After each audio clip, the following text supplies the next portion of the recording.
გამარჯობა, მე ვარ ანა ჩირაძე და ეს არის მეორე ეპიზოდი დიაგნოზ მიღმა. ეს არის სივრცე, სადაც ჩვენ ვსაუბრობთ დაავადებაზე, არა მარტო როგორც დიაგნოზზე, არამედ ცხოვრების გაგრძელებაზე ამ დიაგნოზ მიღმა. ჩემთან ერთად ამ პროექტს უძღვება ქეთი ვარსიმაშვილი, რომლის გამოცდილებაც ამ პროექტს განსაკუთრებულ აზრს და არსს ძენს. ქეთი ვარსიმაშვილი არის გაფანტული სკლეროზის მქონე პაციენტის მეუღლე. ასევე ქეთი არის გაფანტული სკლეროზის მქონე პაციენტთა კავშირის ხელმძღვანელი და მრავალი წელია იგი არის ხმა ამ დაავადების მატარებელი ადამიანებისა და ეხმარება ძალიან ბევრ რამეში.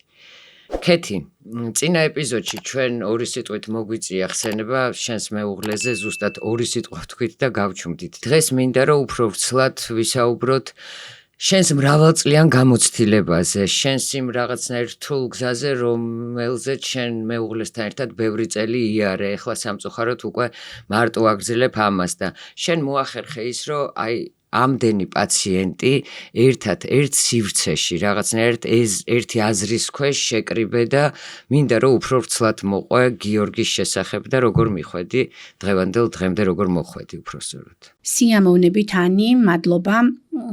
2003 წელს გიორგის დაუდგინდა ეს დაავადება. რა თქმა უნდა, ჩვენ არ ვიცოდეთ და არ ქონდა ინფორმაცია, რა სახის დაავადებასთან ქონდა კავშირი და აქედან გამომდინარე 2009 წელს, როცა ჩამოვაყალიბეთ პაციენტთა ორგანიზაცია, დავიწყეთ ცნობადობის ამაღლებას და ჩვენ თვითონ შესწავლა, რასთან ქონდა საქმე.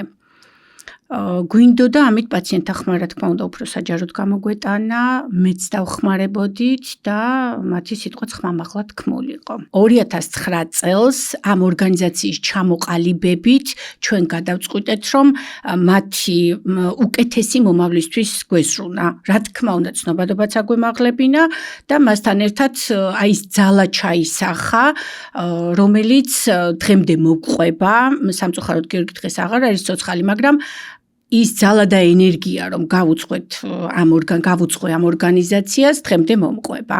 და ვფიქრობ, რომ სადამდეც შემეძლება, გავყვები, მექნება ბრძოლის უნარი, გვერდში რომ დაუდგეთ აღნიშნულ პაციენტებს, თუ არა და მე ჩემი და გიორგის შვილები გააგრძელებენ ამას. დიაგნოზის მიღების მერე როგორ გაგრძელდა თქვენი ცხოვრება, მანამდე რა სირთულეები იყო და ეს ორი სიტყვით რომ მაინც გითხრა, იმიტომ რომ მე ვფიქრობ, რომ აი ეს ჩვენი საუბარი დღეს უკვე მეორე ეპიზოდს წერთ და აი ეს რაღაცნაირად მეორე, მესამე, მეოთხე იქნება ეპიზოდები, როცა ადამიანები უფრო გაიგებენ, რას უნდა მიაქციონ ყურადღება, საიდან უნდა ელოდონ, იმიტომ რომ ძალიან ისეთი სიმპტომები აქვს ამ დაავადებას, რომ შეიძლება აგერიოს რაღაცაში უცბად ვერ მიხვდე და იქნებ მაინც აი დეტალურად ჩავშალოთ ეს რაღაცეები. პირველად დიაგნოზის შესახებ 2003 წელს გავიგეთ და რეციდივი იყო მუხლში ფეხის მოკეცვა, წაბარბაცება, ასე ვთქვათ. რადგან გიორგი სპორტსმენი იყო, ეს დაუკავშირეს მას და მერე უკვე ჯოხის მეშვეობით გადაადგილდებოდა.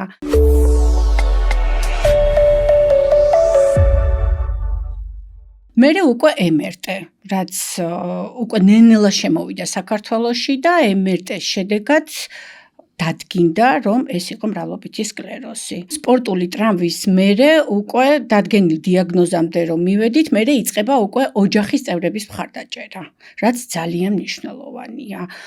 ერთია მიმღებლობა ამ დაავადების, მასთან მეგობრობა, გააზრება და ყველაზე მნიშვნელოვანია მხარდაჭერა ოჯახის წევრებისგან, რომელიც უფრო მეტ მოტივაციას გაძლევს და ბრძოლის უნარს გმატებს. რა თქმა უნდა, ეს არის გარდაუვალი, ეს არის არა მარტო ოჯახი, ეს არის ალბათ სოციუმი, გარშემო მყოფი ადამიანები და შენი გამძლეობა და შენი მიმღებლობა ადამიანის თუ როგორ უნდა ისწავლო თანაცხოვრება ამ დაავადებასთან ერთად.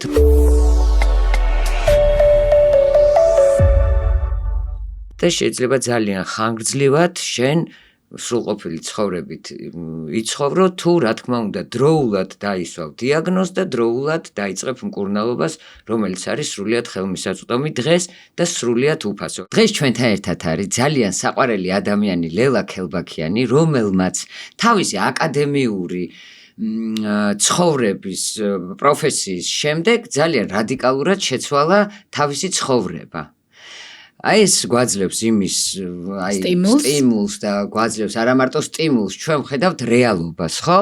ლელას სახით როგორ შეიძლება ადამიანმა არასდროს არ შეწყვიტოს განვითარება, არასდროს არ თქვას უარი არაფერზე იმაზე, რასაც თქვა დაავადება, ქვია და რაღაცნაირი სტიგმა, რომ მე ამას ვერ გავაკეთებ, იმიტომ რომ ასეა. მოერგოს დღევანდელობას, რა თქმა უნდა და მოერგოს თავის თავს და მოირგოს ის დაავადება, რასთან ერთადაც დღეს ცხოვრობს, ლელა. სალამი. გამარჯობა ლელა. ძალიან ბევრი ვისაუბრეთ, ჩვენ აღარ მოგეცით სიტყვა, მაგრამ აი მოვიდა ხო თქვენი დროც რომ ყურადღებით მოგისმინოთ და ძალიან გვაინტერესებს რა და როგორ იყო თქვენს ცხოვრებაში. ჩემს ცხოვრებაში სხვათა შორის საკმაოდ ხანგრძლივი პერიოდი 50 წლის ასაკში აღმოვაჩინე რომ თურმე არ ყოფილვარ ჯანმრთელი, მანამდე არაფერი მსგავსი გამოვლინება ამ დაავადების არ მქონია. ჩემი, გავლილი პერიოდში ვიყავი აკადემიურ სფეროში დასაქმებული, ვიყავი ერთ-ერთი უნივერსიტეტის რექტორი და ბუნებრივია ხშირი შეხვედრები მქონდა, ხშირი საუბრები, დიალოგები და ერთ დილით, არც თუ ისე მშვენიერ დილით, ავდექი, არაფერი მანამდე წინ ამას არ უძღოდა, ავდექი და ვერ ვლაპარაკობ, ენის ნაწილი მაქვს გაჩერებული და ვლაპარაკობ ოღონდ გაურკვევლად. და რაღაც ესეთი, არასასიამოვნოდ ეხლა ნამდვილად ვერ წახვალ და ვერ შეხვდები ადამიანებს და ვერ დაუწყებ რაღაც გეგმებზე საუბარს, როცა შენ თვითონ ვერ მეტყველებს სათანადოდ.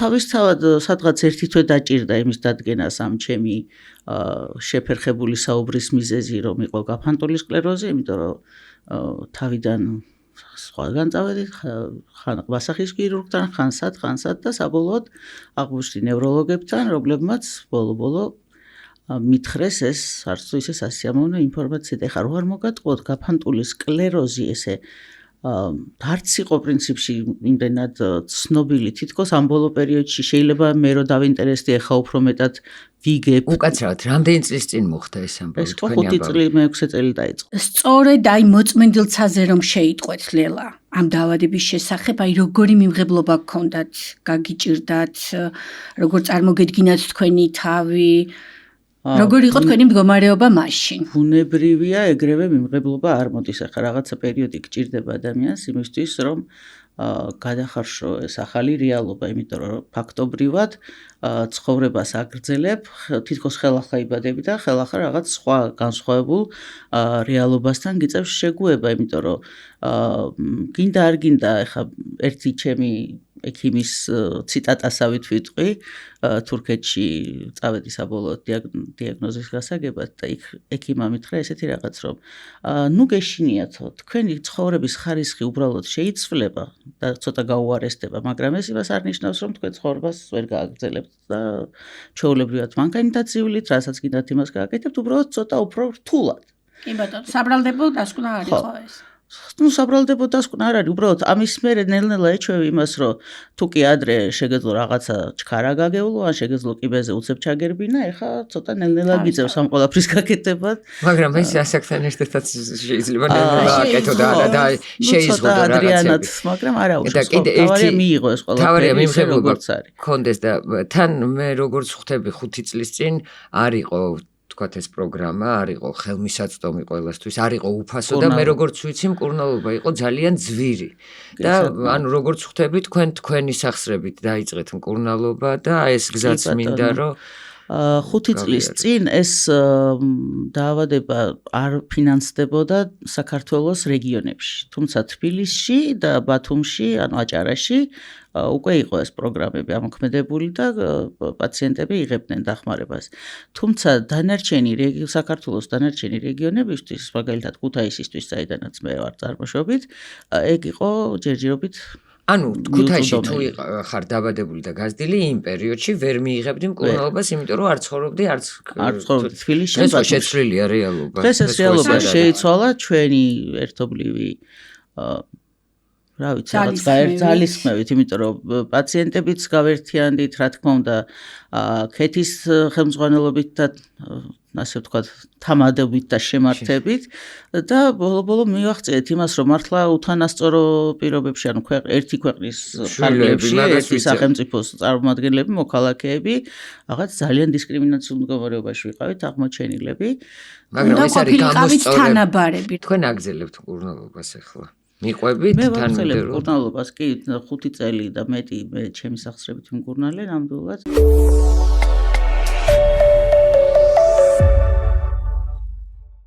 მე ხა უკვე რახან გაჩნდა ეს საშუალება და რაღაცა წვლილი მეც მიმიძღვის ამაში, იმიტომ რომ მე ცხებთან ერთად ვიდექი ხოლმე იქ და ლოზუნგებით ხელში. და ეხლა წეგან საუბრობდით, ერთად ხوار მივუშვათ. კულინარიული აკადემია დაამთავრა თურმე ლელამდე. ეს ჩემთვის რაღაცა ისეთი ის არის.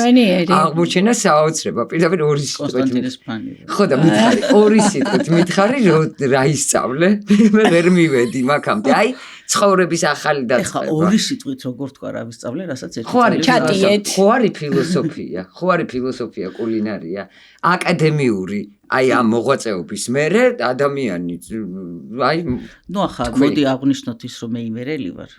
რა კარგ ხალხს ხო და იმერელი ხალხია ხა კულინარიის აკადემიის გარეშეც არაგვიშავს არაგვიშავს ხოლმე მაგრამ ნუ რა თქმა უნდა იქ რაღაცები ვისწავლე უფრო ისეთი თეორიული ნაწილით და ძალიან საინტერესო იყო და თან საქმეც მაგაშია რომ დოქტორის ხარისხი მაქვს უკვე და ბოლოს ჩამოვედი ან მაგისტრის ხარისხი მაქვს დოქტორის ხარისხი მაქვს სხვადასხვა სფეროში ასე ისე და ბოლოს დავამთავრე პროფესიული ხარისხი აი ეს ჩემთვის არის აი ნახე არ არის უმნიშვნელოვანესი და ცხოვრობ მზარეულად არავინ არ ამიყვანა. და რატო მოდი ვცადოთ, ეგეც არ არის პრობლემა. კონსტანტინეს და საქმე ჩავაწყოთ. არ უნდა ჩაწყობა.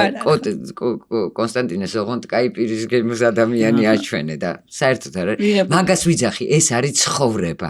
ეს არის დაავადება, რომელთან ერთადაც შეგიძლია იცხოვრო.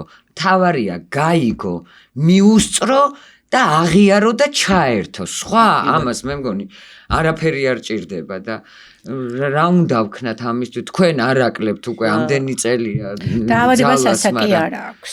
ალბათ უფრო მეტი უნდა ვისაუბროთ და უნდა ვესაუბროთ იმ ადამიანებს, ვისაც შეიძლება ადვილად არ კონდეს ამ თავისი ახალი რეალობის მიმღებლობა. მე არ მიკვირს ბევრი ადამიანი, მინახავს ადამიანები, რომლებსაც იმდენად არ უნდათ ამის აღიარება, რაღაც მალავერო სკლეროზი აქვს. პრინციპში ვერ გავამტყუნებ, იმიტომ რომ ეს სტიგმებიც არსებობს, ახლა სკლეროზი რაღაც ესეთი სახელი ქვია ამ დაავადებას, რომელიც ასოცირდება რაც სამწუხაროდ, აი მენტალურ პრობლემებთან და დემენციაში ერევათ ხოლმე, იმიტომ რომ ჩემ ბავშვობაში სკლეროზი აქვსო, ვიძახდით ამ ადამიანზე, რომელსაც რაღაც ხსიერების პრობლემები ეწყებოდა.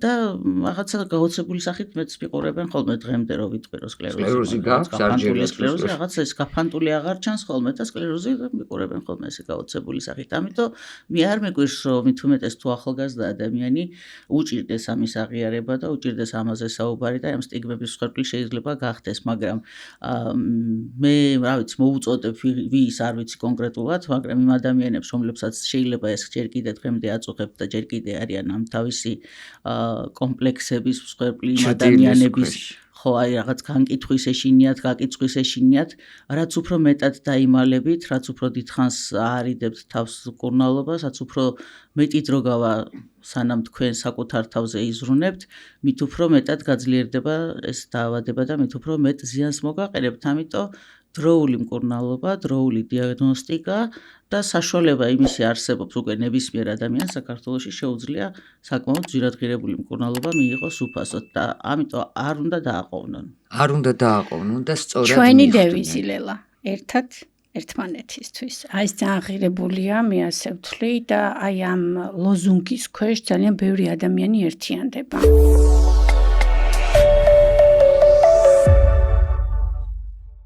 ძალიან აი ესეთი ძაფრია რა თქმა უნდა, მაგრამ მიმღებლობა უნდა ვიქონიოთ. აღიარება, მიმღებლობა და რაც თარია, სულ მივსდებ ერთ ხაზს, რომ არ აერიოთ სიმპტომები. აი ლელას მაგალითად ეგონა ყბასახის ქირურგთან მივიდა. გიორგი სპორტულ ტრავმას აბრალებდა. მარიკასთანაც რაღაცა შემთხვევა იყო, რომ საერთოდ სხვა რაღაცა ეგონა. ანუ სიმპტომები არის ძალიან გაფანტული და მრავალფეროვანი. ანუ ვერ მიხვდები. ხო, აი სავარაუდოდ რა, იმიტომ რომ შეიძლება ფეხი გაგიბუჟდეს და გეგონოს, რომ სიზარღვების დოპლერზე წახვიდეს სიტყვაზე. იქაც უნდა გაგხვდეს სპეციალისტი, ვინც დოპლერი უნდა გაკეთოს, რომ გითხრას, რომ შენ ჩემი პაციენტი არ ხარ, შენ უნდა წახვიდე ნევროპათოლოგთან. ეს არის ჯაჭვი ერთმანეთზე გადაბმული, რომელიც უკავშირდება ფინანსურ შესაძლებლობებს. აი ზუსტად დღეს, როცა არ არის შეზღუდვა ფინანსების, უფრო თამამად შეუძლიათ პაციენტებს თავიანთი მდგომარეობიდან გამომდინარე მიმართონ დიაგნოსტიკას, ყოველ შემთხვევაში ხელმისაწვდომია და მერე ჩაერთონ პროგრამაში. ეს ხომ კიდევ ერთი გადარჩენილი პაციენტის ხმა და ძალა. კეთი, იქამდე უნდა მივიდეს პაციენტი. მე დავიწყე იმით, რომ ბევრი სიმპტომები აქვს, რომელიც შეიძლება სხვა რაღაცას დაგაბნიოს თქო, ნუ ერთი ჩამოთვალე, ორი სამი და ამიტომ რაღაცნაირად ყურადღებაა საჭირო ჩვენ ვართ სოს გაფრთხილება, რომ ფხიზლად იყოს უყოლა თუ რაიმე მაგვარ სიმპტომს შეამჩნევს, ნიშნობა არ აქვს უკვე ასაკს, ნებისმიერი ადამიანი ჩვენ შეგვიძლია პრევენციის მიზნით ეს ვუთხრათ და იმათმა პრევენციის მიზნით უბრალოდ სწორად მიმართონ ექიმს და სწორად მიიღოს რა თქმა გადაიღონ MRT, ანუ ხო და ჩვენი მხრიდანაც აი ჩვენი ორგანიზაციის პაციენტების მხრიდანაც ზუსტად ეგ მხარდაჭერა მოდის გარდა ფინანსური შეზღუდვისა, აი ეს მორალური მხარდაჭერა, რაც მათთვის ძალიან მნიშვნელოვანია, ყველა ერთნაირად ხო ვერ ღებულობს ამ დაავადებას. ანუ ზოგი მართლა შოკში ვარდება, იბნევა, დეპრესიაში ვარდება. რა თქმა უნდა და ყველა ადამიანი მენტალურად ისეთი ძლიერი არ აღმოჩნდება, რომ უცებ შეინარჩუნოს სულიერი სიმშვიდე და ასე ქრონოლოგიურად მიყვეს კვლევას. ოჯახი, გარემოცვა, ვინ მხარდაჭერა ყველას. ადამიანის სიძლიერე და აი ის იმედი, რომელიც დღეს უკვე ძალიან ნათელია და ერთია და დიადია რა. ანუ ის რომ მართლა ეს მკურნალობა შეიძლება რომ გადაიყვანო იმაში, რომ შენთან ერთად იცხოვროს. არ დაქცეს და რაღაცნაირად შეგინარჩუნოს სულფასო. ძალიან მარტივი რაღაცით შეიძლება მარტივი სათქმელია, მაგრამ ნებისმიერი ადამიანი როცა ვიბადებით, მაშინვე ვიცით, რომ როდესმა გარდავიცვლებთ. ანუ ხო არ არსებობს უკვდავება. რომ არ გარდაიცვალოს ვინმე ვინც დაიბადა, ეგეთი არ არსებობს და ანუ როდესღაც გარდავიცვლებით ვინ რით არავინ არ იცის. და როცა უკვე მე ვიცი რომ რაღაც დიაგნოზი მაქვს, რომელსაც არ აქვს მაღალი ლეტალობის მაჩვენებელი, მაგრამ ნუ რაღაცა დოზით ცოტათი უფრო დააჩქარებს ხო ამ ჩემს გარდაცვალების მომენტს. ანუ დარჩენილი დრო თუ მე დავჯექი და თავზე ნაცარი წავიყარე, ვიტირე და ცხოვრება აღარ გავაგრძელე და მარტო დეპრესიაში ვიქენი, გამოდის რომ მე გარდავიცვალე არა მაშინ 10 წლის მერე ან 20 წლის მერე, არამედ გარდავიცვალე უკვე. რომ ამ დედამიწაზე ვარსებობ და მეც აღარაფერს აღარ ვაკეთებ და საკუთარი თავი რატო უნდა მოვიკლა მანამდე, ვიდრე არ მომკვდარ მართლა რეალურად ხო? ამიტომ მოძრაობა, ბრძოლა, შემეცნება, არ შეგუება, არ დანებება არის ზუსტად ის, რაც გაძლევს ამ ყველაფრის ძალას. როგორია თქვენი ყოველდღიურობა, ლელა? ჩემი ყოველდღიურობა ჩვეულებრივი ოჯახში ვარ, არც სამსუბუქი, მე სამსახურში დავდივარ, რაღაცებს ვაკეთებ. ლელა, ეხლა ჩვენ ასე ვხედავთ, ვსაუბრობთ და აქედან მიყვირიან გვაკლია, ლელა იმდენ რამეს აკეთებს, ლელა დავიწყოთ თავიდან, აკადემიური ხაზიდან დღეს სად მივედით? შუალედში რომ დიაგნოზი მივიღეთ. ხო, არა, ნუ ახლა მეტი გასაგრძელებელი არაფერი არ არის პრინციპში ისეთი. უბრალოდ ეხლა რასაც ვაკეთებ, ეს არის ჩემი პირადი ბიზნესი და ამ ბიზნესის თურმე კოტეჯებს აშენებს, მიყვირიან კოტეჯებს აშენებს. ვარ დაკავებული ნამდვილად, იმიტომ რომ ვაშენებთ საქართველოს მასშტაბით ხის კოტეჯებს. და შეუსაბამოსას ის რატო არის? ანუ ვერ ნუ ახლა მშენებლობაზე ხო უნდა ახვიდეს ადღაც წესი. ეს არის მრავალფუნქციური ადამიანი, რომ ხარ ადამიანი ხარ. სახურავზე ავიდება რა. არა უშავს, სახურავზე ავლენ, გადაგიღებენ, გაჩვენებენ, მაგრამ თქვენ ამ ყველაფერთან ერთად აღმოჩნდით ძალიან მრავალფუნქციური. მრავალფუნქციური დამეთანხმეთ. მოტივატორი ბევრი პაციენტის. ხო და ეს ყველაფერი მაგას ვიძახი, რომ ეს ყველაფერი დიაგნოზის დასმის შემდეგ მოხდა. მას შემდეგ ლელა რაც გაიგეთ დიაგნოზი, რომ გქონდათ გაფანტული სკლეროზი. აი როგორი იყო თქვენი ოჯახის წევრების მხრიდან მხარდაჭერა? ჩემი ოჯახი არ არის სხვათა შორის მრავალრიცხოვანი, მაგრამ მხარდაჭერა რა თქმა უნდა, ეხა ბუნებრივია, როცა ცუდად ახარ და რაღაც გჭირდება ადამიანის ფიზიკური დახმარება, ეს ჩემი შვილისგან, ჩემი დისგან ყველაფერი თავისთავად იყო ძალიან ისეთი, მაგრამ მე ვიტყოდი ესეთ რაღაცას, რომ ჩემი შვილი არის დღემდე ასეთი. ანუ ერთ-ერთი დიდი სტიმულატორი არის იმისი, რომ მე არ მოვდუნდე, იმიტომ რომ თუ დავიწყე წუწუნი, რომ რაღაც არ შემიძლია და რაღაც ისა და რაღაც ესა და ანუ მას ისე სწრაფად ვერ ვაკეთებ, ეხა რო ვაკეთებ.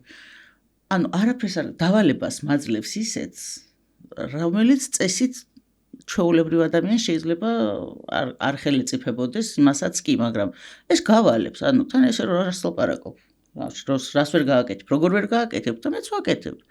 ანუ ესეც ერთგვარი სტიმულია, ანუ სრულფასოვნება, დიახ. შეიძლება ადამიანი რომ დაჯდეს და შენთან ერთად დამწუხრებული იყოს და შენ რო რაღაცას დაიწუწუნებ ისიც რომ აკვეს და გითხრას რომ აი მე მართლა რა ცუდია რომ შენ ასე ხარ, ხო? მაშინ შეიძლება უფრო მეტად ჩაყვე ამ შენს ემოციებს და უფრო და უფრო ჩაიძირო ამ შენ მაშინ რაღაც სევდაში. და ამის საშუალებას რო არ გაძლევს შენი ერთადერთი შვილი მყავს, რომელიც საკმაოდ დიდია პრინციპში ბავშვიც არ არის. ამის საშუალებას არ გაძლევს უბრალოდ და ესეც მისი მხრიდან დარწმუნებული ვარ რომ ეს არის რაღაცა მოგონილი სტრატეგია იმისთვის რომ მე არ მომადუნო. შეიძლება სულაც არ არის მოგონილი და ნუ დააბრალებ აბსოლუტურად სრულყოფილ ადამიანად იმიტომ კი არ აკეთებს ამას რომ ვერ ხვდება რეალურად რომ მე მართლა რაღაცაები მიჭირს და ისე ვეღარ ვაკეთებ რაღაცას, ხო? არა, ამას რა თქმა უნდა ხდება. უბრალოდ ამისი არაღიარებით მე მაიძულებს რომ მეც არ ვაღიარო. და გიმსუბუქებთ თქვენს მდგომარეობას. გიმსუბუქებს არა, უბრალოდ ძალას მაძლევს. ნაკლებს გაფიქრებთ.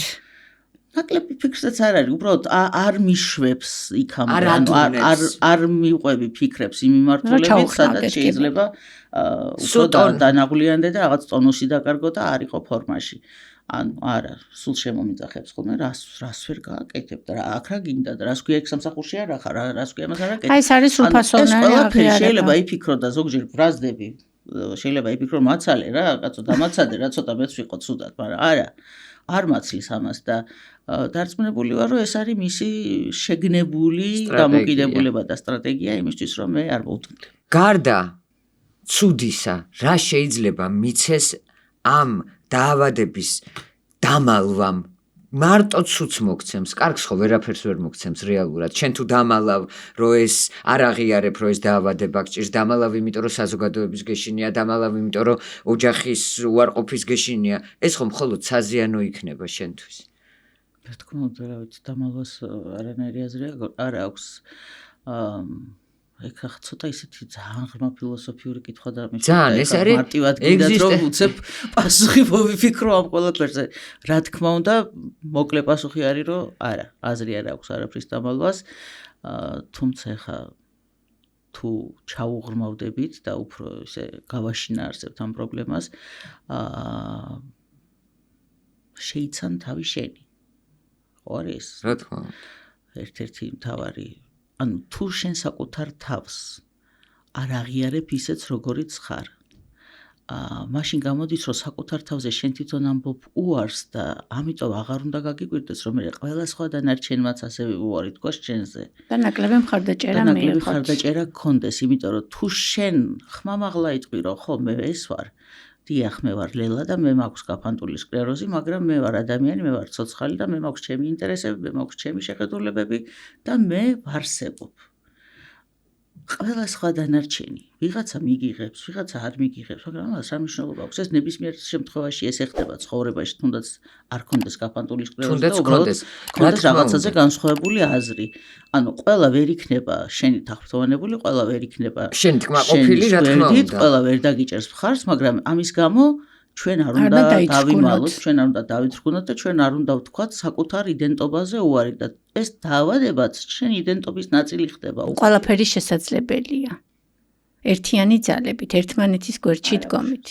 ეს არის მეორე ეპიზოდის დასასრული. დიაგნოზ მიღმა. დაელოდეთ აუცილებლად შემდეგ ეპიზოდებს. გამოყვებით YouTube არხზე, გამოგვიწერეთ Instagram-ზე და Facebook-ზე, თამამად დაგვისვით კითხვები და ჩვენ მზად ვართ გიპასუხოთ.